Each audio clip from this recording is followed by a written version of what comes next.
ठीक है, कोई नहीं। सो कंसिडर कि आप लोगों का एकदम फ्रेश बैच स्टार्ट हो रहा है, राइट? एंड रही बात, सबसे फर्स्ट नंबर पॉइंट वाज कि आपका बुक्स एंड कंटेंट मैच नहीं करता। So I have already uploaded those notes on your portal. ठीक है, बहुत जल्द आप लोगों को उसकी हार्ड कॉपी भी मिल जाएगी, सो दैट आप वहां से अपनी पढ़ाई कंटिन्यू कर सकें। ठीक।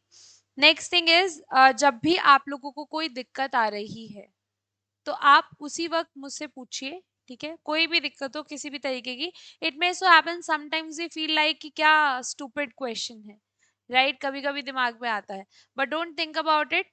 समझ में आ जाएंगी चीजें धीरे धीरे। ठीक है, अगर आप लोगों के एग्जिस्टिंग कोई कंसर्न्स हैं तो वो बताइए, बोलो बोलो। हाँ, अभी कुछ नहीं है, ठीक है, अगर आएगा तो आप बताएंगे, राइट? चलो स्टार्ट करते हैं। सो first, let me give you the introduction. Maybe you have watched it or not, I don't know, but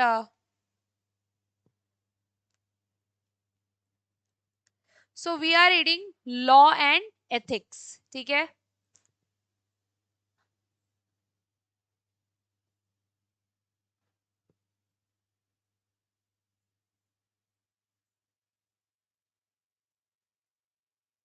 सी, ये जो लॉ का आपका सिलेबस है ना, आप फाउंडेशन में जितना अच्छे से पढ़ोगे, इंटर में आपका half of the syllabus is same.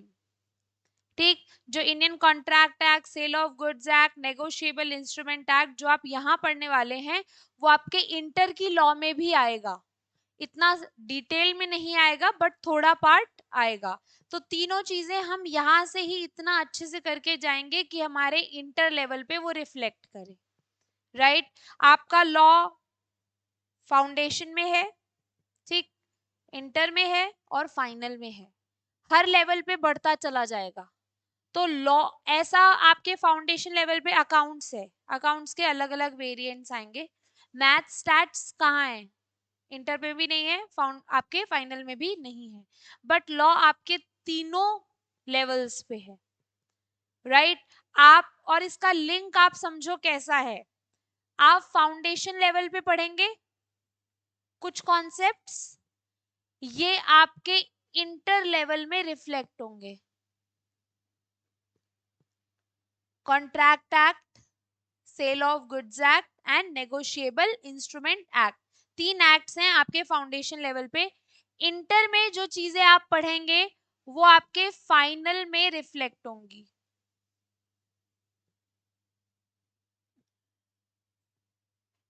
Inter में आप कंपनीज एक्ट पढ़ेंगे और वो सेम आपके फाइनल लेवल पे आएगा।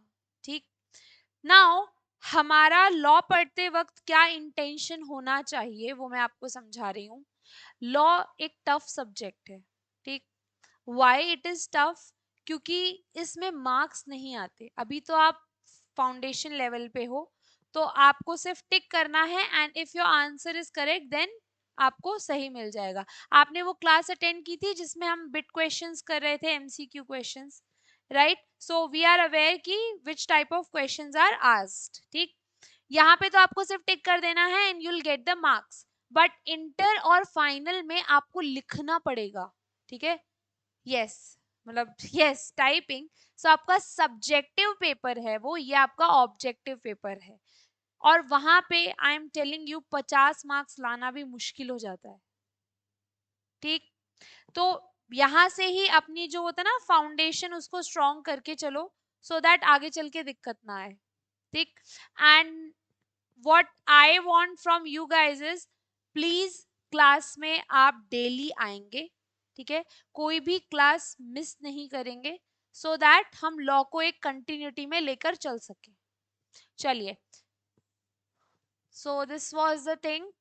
Now you know there are 4 sections in your law syllabus. Who will tell me? कौन बताएगा? हाँ बताओ। सबसे पहला है आपका इंडियन कॉन्ट्रैक्ट एक्ट, गुड, 1872। सबसे नंबर 1 पे ये है, what is the weightage for it? 40 marks, ठीक है। So it has the weightage of 40। Next, sale of goods act 1930, this covers how many marks? 20 marks, ठीक है। Then you have negotiable instrument,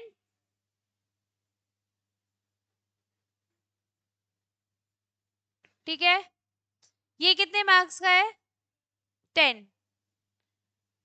and then lastly you have ethics, ethics कितने number का? 30, right. सो ये आपके 4 sections हैं। Paper में same यही follow होगा, ठीक। पेपर आपका कैसा आएगा, ये तो आपकी 4 चीजें हैं, ठीक।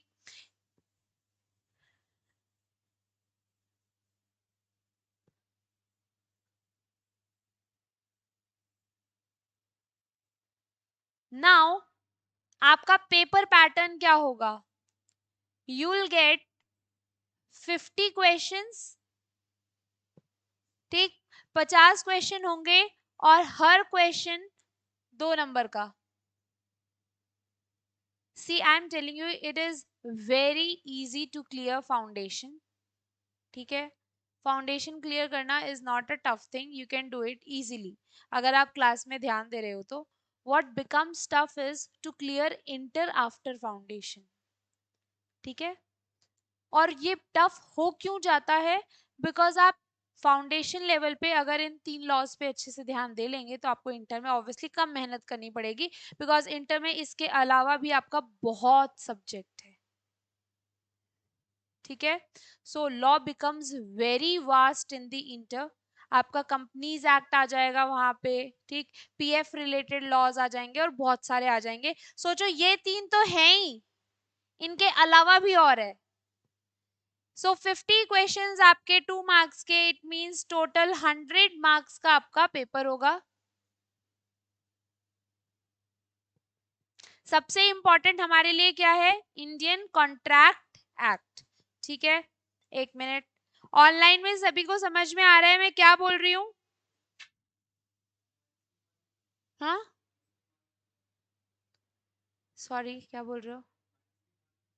हाँ, बिकॉज दिस इज आपका ऑब्जेक्टिव टाइप क्वेश्चंस ना। चलिए नेक्स्ट थिंग मुझे बताइए,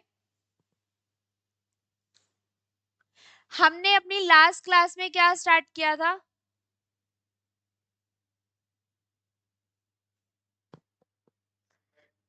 हाँ,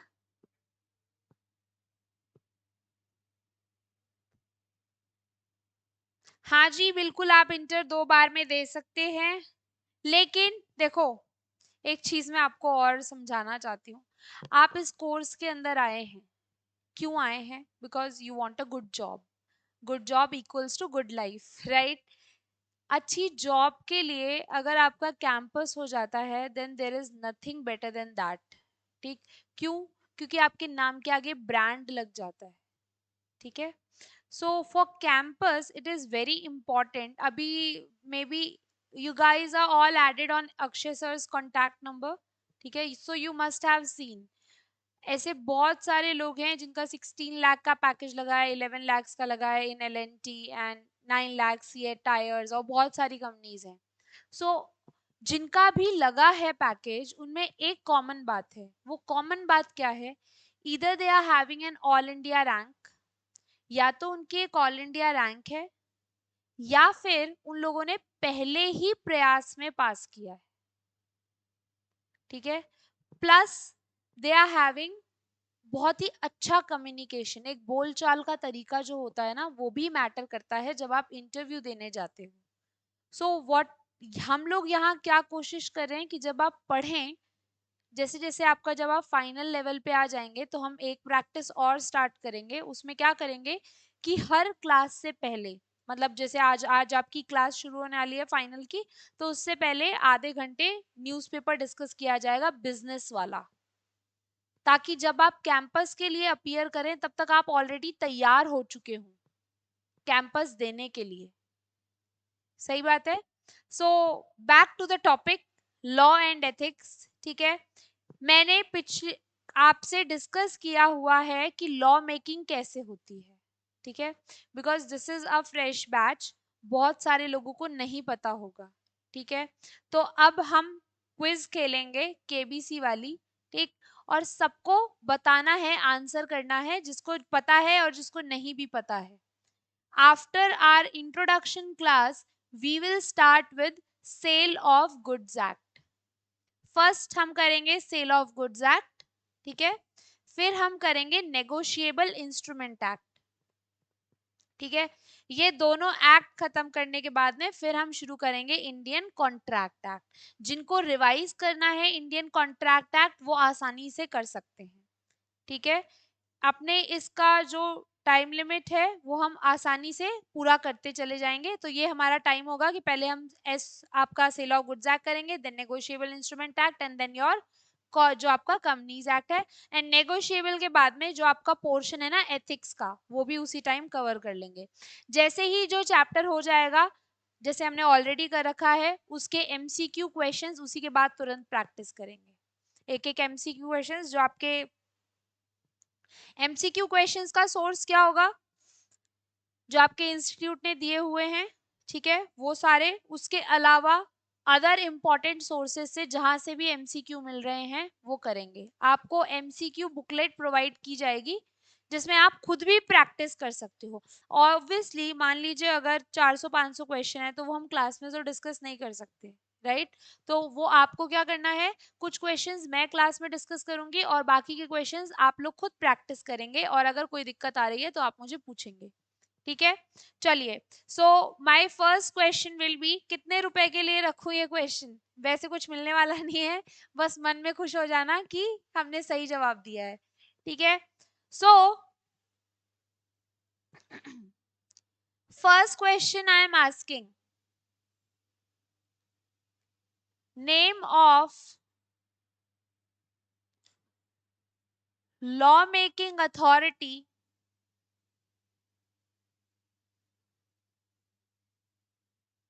जिनको जवाब आता है वो जस्ट अपना हाथ खड़ा करेंगे, कोई भी बोलेगा नहीं। ऑनलाइन में बोल सकते हैं।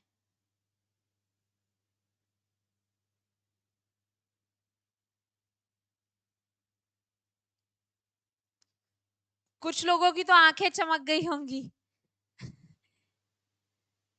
आप बताओ। सेंट्रल लेवल मतलब मोदी जी वाले लेवल पे। ठीक है, सेंट्रल मतलब समझ में आया। एक होता है सेंट्रल, जब भी मैं बोलूं आप नई दिल्ली समझ जाना। और स्टेट लेवल, अपना स्टेट राजस्थान, अपना प्यारा राजस्थान, अपना प्यारा बिहार, अपना प्यारा यूपी, जो भी जहां से भी है, राइट। तो अब मुझे बताओ, law making authority central level पे कौन होती है? बच्चे बताएंगे जल्दी जल्दी, टाइम नहीं है अपने पास।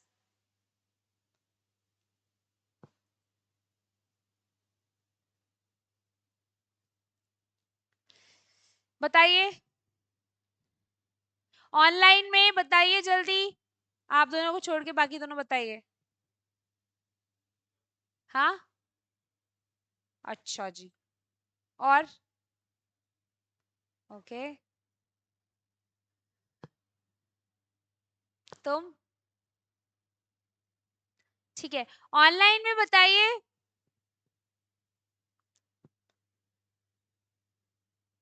ये हमारे एमपी वाले होशियार बच्चे, आपसे बड़ी उम्मीदें हैं। ऐसे जवाब नहीं दोगे तो काम कैसे चलेगा?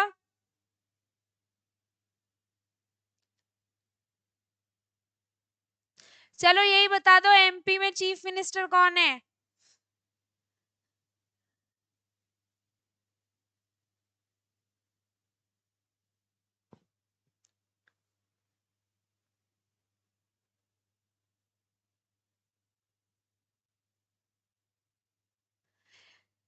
ओहो, चलो ठीक है, देखो parliament is the right answer, ठीक है। What is the difference between parliament and central government, ठीक है, ये चीज मैं ऑलरेडी डिस्कस कर चुकी हूँ, but I will discuss it once more, ठीक। ये बात यहाँ है ना, एकदम बिठा के ताले में बंद कर लेना, ठीक है, बिल्कुल एक बार में समझ में आ जाना चाहिए ये बात। कभी भी मैं पूछूं तो फटफट तोते की तरह आंसर करेंगे हम, बिल्कुल बीच में रुकेंगे नहीं, ठीक है। तो अब हमारे होनहार बच्चे बताएंगे पार्लियामेंट के कितने पार्ट होते हैं, ठीक है। फर्स्ट बेंच वाले बताइए पार्लियामेंट के 3 पार्ट कौन कौन से होते हैं। गुड। सो लोकसभा,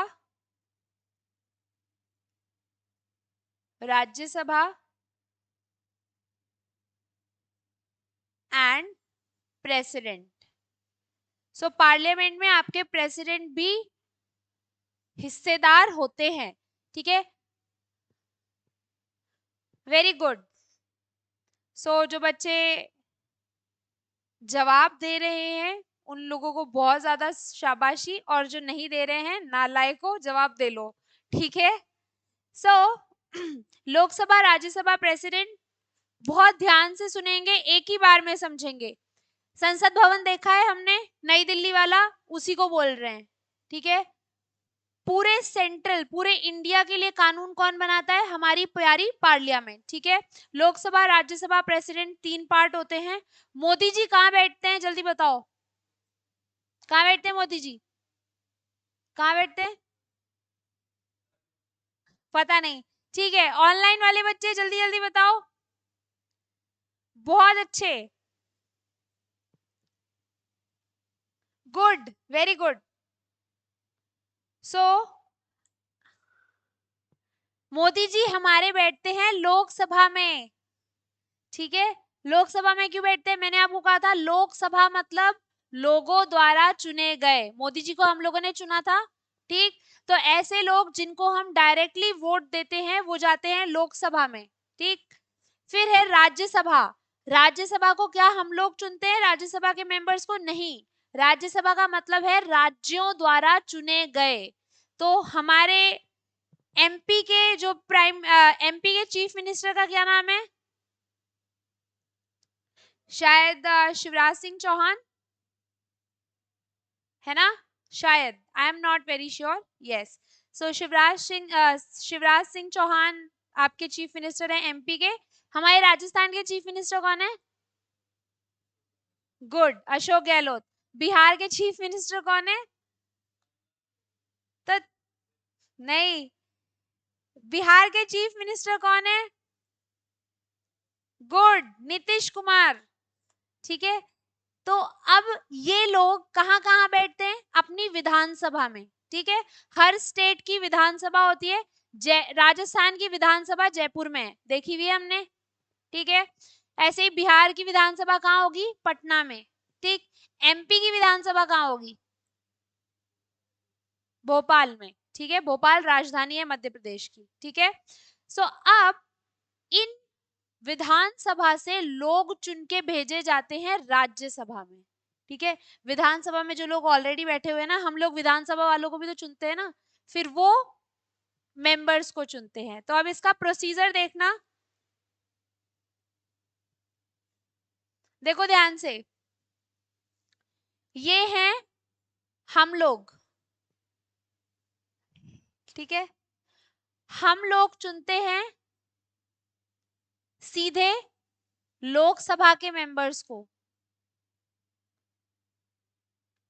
जब प्राइम मिनिस्टर वाले चुनाव होते ना, जब मिस्टर राहुल गांधी हार गए थे, ठीक है, तब वो लोकसभा के चुनाव होते हैं। फिर हम लोग चुनते हैं विधानसभा के मेंबर्स को, सही है। और ये विधानसभा के मेंबर्स चुनते हैं राज्यसभा के मेंबर्स को, क्लियर है, पता रहेगा, गुड। चलिए देन लास्टली आपके प्रेसिडेंट, प्रेसिडेंट को हम लोग नहीं चुनते। अभी हमारे प्रेसिडेंट कौन है? जो बताया था ना वही है। क्या है? रामनाथ कोविंद जी। ठीक है, सो वो हमारे प्रेसिडेंट हैं। कोई भी कानून जब बनना होता है तो पहले लोकसभा में जो भी लोग बैठे हैं वो सोचते हैं इस बारे में, फिर राज्यसभा के पास भेजते हैं, राज्यसभा से भी पास हो जाता है तो फिर प्रेसिडेंट के पास जाता है, और प्रेसिडेंट जब उसमें सिग्नेचर कर देते हैं तो वो कानून बन जाता है। ठीक है, ये प्रोसेस होता था। इस यही समझाने के लिए मैंने आपको बताया कि कानून बनते कैसे हैं। ठीक है, गुड, वेरी गुड, एक्ट बन जाता है। अब हम बात करेंगे अलग अलग शब्दों की। आप लोगों को देखते हैं कितना पता है या कितना नहीं पता है। अच्छा, किसी को ऐसा लग रहा हो कि बहुत तेज चल रहे हैं, हमको तो कुछ समझ में नहीं आ रहा है, तो बता दें। नहीं ना, पता चल रहा है एकदम? ठीक है। नाउ जो लॉ होती है ना, वो एक बहुत बड़ा टर्म है। ठीक है, लॉ इतना बड़ा एक सर्कल है। इस सर्कल के अंदर क्या क्या आता है वो चीज हम डिस्कस करेंगे। ठीक है, क्या क्या आता है? एक्ट, रूल्स और गुड ऑर्डिनेंसेस,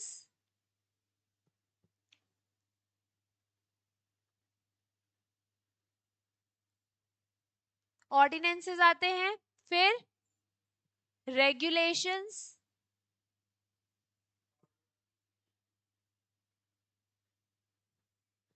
नोटिफिकेशन,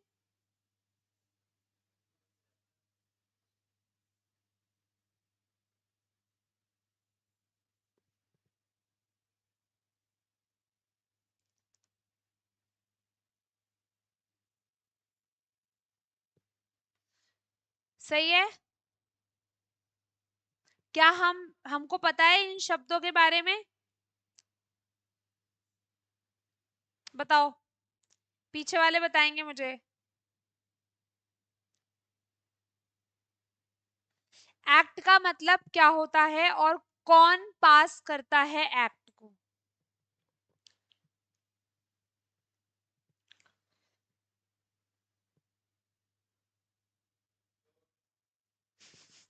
हाँ, ये सही है। मतलब जब अगर कोई भी जो बीच की कोई चीज बोलनी हो ना तो बस टिका दो गवर्नमेंट। ठीक है, कौन सी गवर्नमेंट?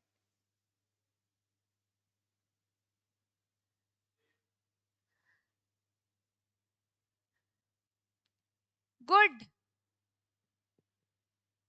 सो हमारे बिहार एमपी वाले सभी होशियार हैं। देखो, अब इसको ध्यान से सुनना। बिहार में वाले कुछ बच्चे पिछली क्लासेस में एब्सेंट थे, राइट? तो because this is a fresh start, तो आप आराम से स्टार्ट कर सकते हैं। देखो, एक्ट का मतलब क्या होता है? आपके दिमाग में कोई बात आई, आपके दिमाग में, तो आपके दिमाग में आने से तो कानून बनेगी नहीं। चलो, मोदी जी के दिमाग में कोई बात आई, ठीक है, मोदी जी उसको कानून बनाना चाहते हैं। मोदी जी के बोलने से थोड़ी हम लोग मानने लग जाएंगे। वो तो जब मोदी जी ने मोटर व्हीकल एक्ट लाए और उन्होंने उसमें कहा कि आपने अगर हेलमेट नहीं लगाया तो कितने रुपए का जुर्माना है? 1,000 रुपए का। बढ़ा दिया ना। किसी चीज पे 10,000 भी तो था ना जुर्माना। क्या है वो? था किसी चीज में। ठीक है, अब जब उन्होंने ये बात कानून में लिख दी तभी तो हमने मानी। तो बिना कानून बनाए तो जनता कोई बात मानती नहीं है। ठीक, तो एक्ट आपकी दो जगह पास हो सकते हैं क्योंकि सरकार आपकी दो जगह चलती है। कहां कहां? सेंट्रल में और स्टेट में। अगर राजस्थान सरकार को राजस्थान के लोगों की कोई बात मनवानी है तो वो राजस्थान में कानून पास करेंगे। ठीक है, वो कानून कहां बनेगा? स्टेट लेजिस्लेचर में, जिसको बोला जाता है विधानसभा। वो राजस्थान के लोगों पे ही एप्लीकेबल होगा। लेकिन अगर पूरे इंडिया लेवल पे कोई कानून बनाना है तो वो कहां बनेगा? सेंट्रल में, ठीक है, उसको बोलते हैं पार्लियामेंट। कहाँ पास होती है एक्ट? आपके पार्लियामेंट में। मैंने अभी आपको बताया लोकसभा जाएंगे, फिर राज्यसभा जाएंगे, फिर प्रेसिडेंट के पास जाएंगे, सही है। सो एक्ट जो है वो कोई भी कानून बनाया जाता है, पहले जब पास नहीं होता तब तक उसको क्या बोलते हैं? बिल। और जब वो बिल पास हो जाता है तब उसको क्या बोलते हैं? एक्ट, ठीक है। फिर आते हैं आपके रूल्स। रूल्स एक्ट को डिफाइन करते हैं। डिफाइन मतलब जो बातें एक्ट में नहीं लिखी हुई होती हैं वो रूल्स में लिखी जाती हैं। एक्ट में तो क्या है, बड़ी बड़ी 4-5 बातें लिख देंगे और फिर पास करवा लेंगे, ठीक है। लेकिन पूरा प्रोसीजर तो बनाना पड़ता है ना। अगर ये काम करोगे तो इतनी पेनल्टी है, अगर रिटर्न टाइम से फाइल नहीं करोगे तो ये पेनल्टी है, ये सजा है। ये सारी चीजें कहाँ लिखी होती हैं? आपके रूल्स में, राइट। तो वो सब चीजें जो रूल्स में लिखी जाती हैं वो पार्लियामेंट नहीं बनाती। पार्लियामेंट के पास इतना टाइम है क्या? नहीं, वो मिनिस्टर्स बनाते हैं, सेंट्रल गवर्नमेंट वाले। अब सेंट्रल गवर्नमेंट, आप हम जो बोलते हैं ना सेंट्रल गवर्नमेंट, सेंट्रल गवर्नमेंट कौन है? ये सेंट्रल गवर्नमेंट, ठीक है। सो मोदी जी और उनके मिनिस्टर्स, इसको बोला जाता है सेंट्रल गवर्नमेंट। तो अगर कभी कंपनीज से रिलेटेड बहुत सारी मिनिस्ट्री होती है ना, सुना होगा, मिनिस्ट्रीज के नेम बताओ। सभी बच्चे बताएंगे जिन भी मिनिस्ट्रीज के आपने नेम सुने हुए हैं।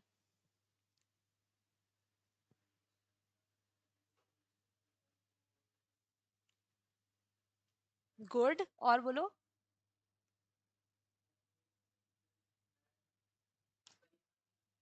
बहुत अच्छे। So we have defence ministry, right. कौन है हमारे डिफेंस मिनिस्टर? राजनाथ सिंह।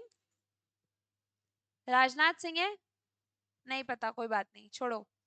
इतनी इतना ज्यादा ओवरडोज नहीं देते हैं इंफॉर्मेशन का। डिफेंस मिनिस्ट्री सुना है? फाइनेंस मिनिस्ट्री सुना है? मिनिस्ट्री ऑफ एजुकेशन सुना है? पेट्रोलियम मिनिस्ट्री नहीं सुना? कोई बात नहीं। सो पेट्रोलियम मिनिस्ट्री भी होती है। ऐसे ही ministry of road transport, Nitin Gadkari का नाम सुना है? मिनिस्टर हैं आपके, ठीक। न्यूज़पेपर पढ़ा करो बच्चों। क्या? हाँ, तो ऐसे जीके कमजोर नहीं करनी है, very good. Health ministry. Finance ministry में कौन है हमारी minister? Mrs Nirmala Sitharaman, budget लाती हैं। तो prime minister along with his ministers are known as central government. क्या मैं इनको पार्लियामेंट बोलूं? नहीं, पार्लियामेंट में तो हमारे राहुल गांधी जी भी बैठते हैं, है कि नहीं। लोकसभा में तो, लोकसभा राज्यसभा में हर पार्टी के लोग बैठते हैं, लेकिन सेंट्रल गवर्नमेंट उसी पार्टी की बनती है जो जीतती है, ठीक। और सेंट्रल गवर्नमेंट हम बोलते हैं प्राइम मिनिस्टर और उनके साथी मिनिस्टर्स को। तो कभी अगर कभी भी मान लो सड़क से रिलेटेड कोई काम है, कोई कानून बनाना है, मोटर व्हीकल एक्ट बनाना है, तो कौन बनाएगा? Road ministry, mister Nitin Gadkari बनाएंगे, ठीक। तो एक्ट तो पार्लियामेंट में पास होगा, लेकिन रोड से रिलेटेड जो मोटर व्हीकल्स एक्ट है उसके साथ कुछ रूल्स भी तो लगेंगे ना। जरूरी बातें तो एक्ट में लिख दी गई, जो उसके साथ और भी इंपॉर्टेंट बातें हैं वो कहाँ लिखी जाएंगी? रूल्स में। और ये बनाना किसकी जिम्मेदारी है? मिनिस्टर की, जो भी कंसर्न मिनिस्टर है। अगर मान लो एजुकेशन से रिलेटेड कोई एक्ट आया, तो एजुकेशन एक्ट तो आपका पार्लियामेंट पास कर देगी, ठीक है। जो जरूरी काम था वो तो बड़े लोगों ने कर दिया, अब ये जो छोटा काम है रूल वगैरह बनाने का, ये कौन बनाएगा? एजुकेशन मिनिस्टर, जो भी आपके होंगे, ठीक है। अभी आई गेस आपके एजुकेशन मिनिस्टर हैं सम, हाँ, वो राजस्थान के हैं, ठीक है, वो राजस्थान के हैं। सेंट्रल लेवल पे मिस्टर निशंक करके ऐसे कुछ है, मुझे एग्जैक्टली नाम याद नहीं आ रहा है, बट हैं, ठीक है। सो ये है आपका, चलो ठीक है, रूल समझ में आ गया। सो रूल्स आपके एक्ट को डिफाइन करते हैं, सही है। चलो, अब हमारे बहुत ही होनहार पहली सीट पे बैठे हुए बच्चे बताएंगे कि रेगुलेशंस क्या होते हैं। ऐसे मुंह पे हाथ रख के बोलने से ना समझ में नहीं आता।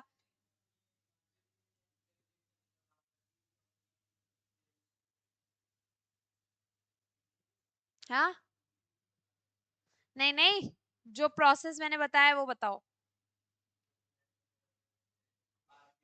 हम्म,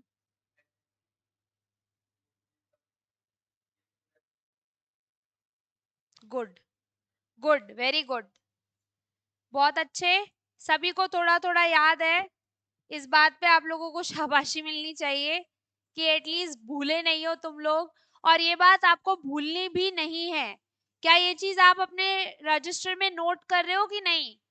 अगर किसी दिन मैंने उठा के पूछ लिया और अगर नहीं आया ना, तो मैं अभी बोल दूंगी बाहर ऑफिस में कि एक डंडा रखिए, ठीक है, और डंडा इतना लंबा होना चाहिए कि मैं यहाँ से चलाऊं तो पीछे तक पड़े। ये सारी बातें आपको रजिस्टर में नोट करनी है। In case if you haven't done it, तो आप घर जाके ऐप पे क्लास देखेंगे और फिर नोट करेंगे, ठीक है। बाकी वही है कि फिर हम नोट से पढ़ेंगे तो आपको कुछ नोट करने की जरूरत नहीं पड़ेगी, but these are things are very important. So the point which I was discussing, regulations,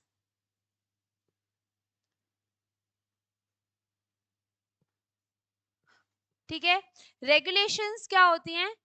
there are some market regulators, जिनको बोलते हैं सेबी, आरबीआई, ठीक है,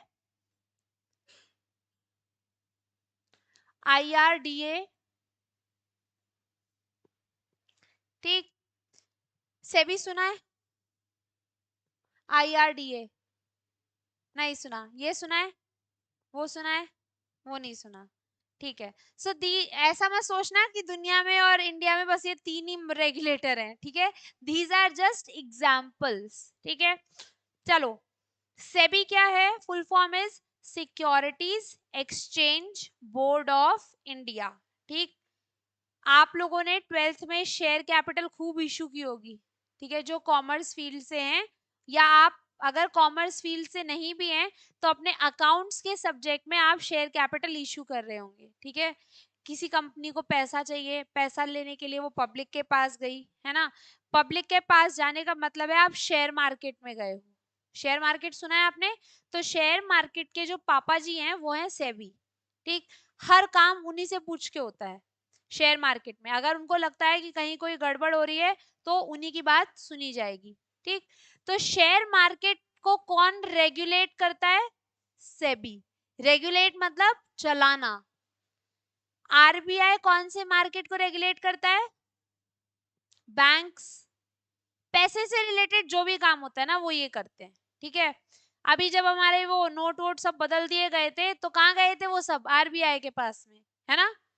तो आरबीआई मनी मार्केट को रेगुलेट करते हैं, banking sector comes under that only. Very nice.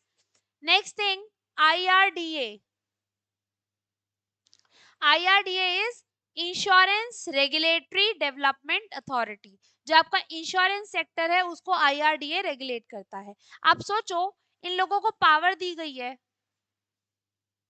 तो रेगुलेट यही करते हैं। कुछ तो नियम कायदे इनको भी बनाने पड़ेंगे ना।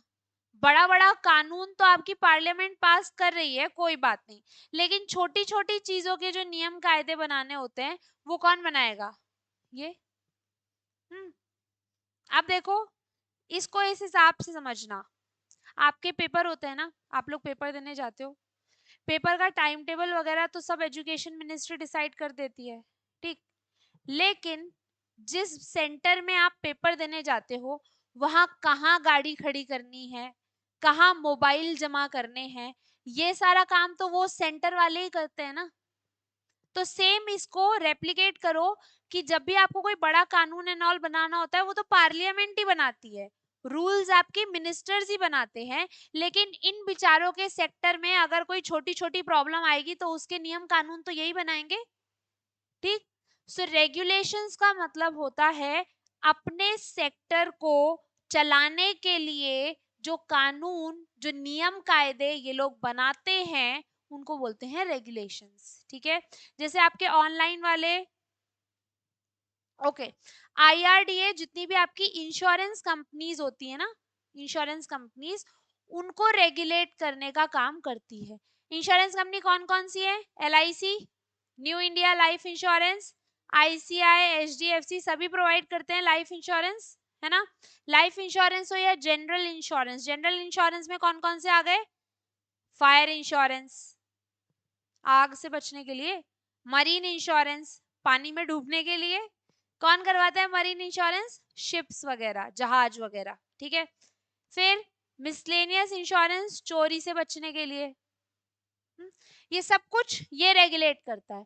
इंश्योरेंस सेक्टर में कुछ भी नियम कानून बनाने होंगे छोटे मोटे, तो वो कौन बनाएगा? IRDA। आ गई बात समझ में? So we are done till regulations. अब मुझे बताओ यहां तक किसी को कोई दिक्कत है क्या?